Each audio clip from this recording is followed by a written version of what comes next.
From mask mandates to being required to show your proof of vaccination, they are the hot button issues when it comes to the pandemic. Tonight, our exclusive WDIV Detroit News poll is revealing some interesting results about what you really think about the pandemic and the precautions surrounding it. We asked multiple questions, and Devin Skillion is here to help break down the answers. Devin joins us live right now. Devin, like it or not, COVID has turned into a political issue.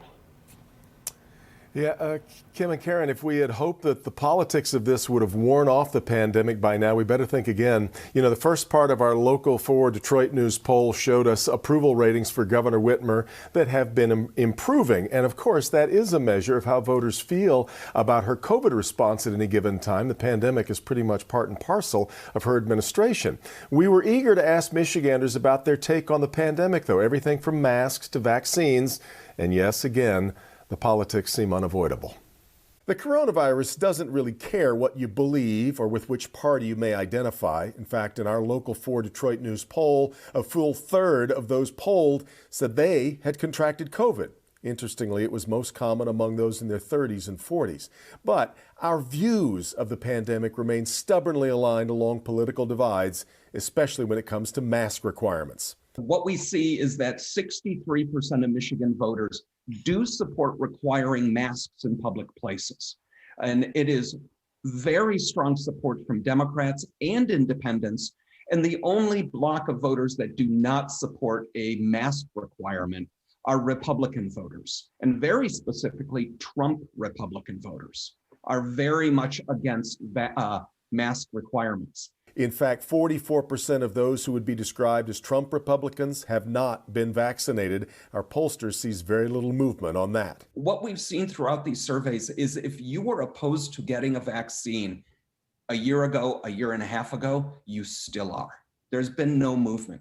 Everyone else has been moved along, but not that group. I asked Governor Whitmer today whether she thinks that's a wall that can be broken down. I think that there is a sizable part of the population globally that won't avail themselves of the vaccine.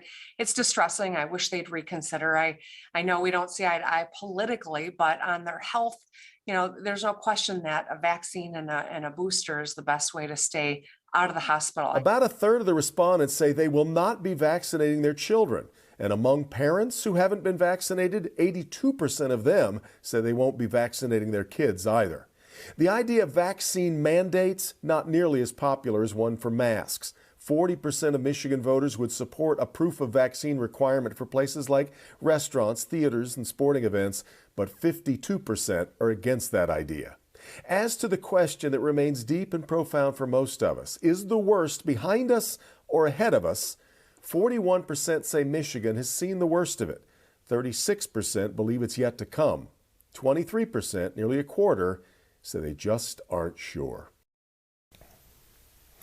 Now, one other change that was hard to miss. The passage of time since our last poll means that now, among our respondents, a little more than half say they know someone who has died from COVID-19. Death toll in Michigan now at 30,000 lives. Devin Skillion, Local 4. Okay, Kim and Karen, back to you. Yep, we appreciate it so much, and we want to be sure you tune in to Local 4 News tonight at 11. Tonight, we're going to take a look at what's turned out to be a very interesting race for Michigan Attorney General. Also, if you want to take a closer look at the results of that poll, head to clickondetroit.com.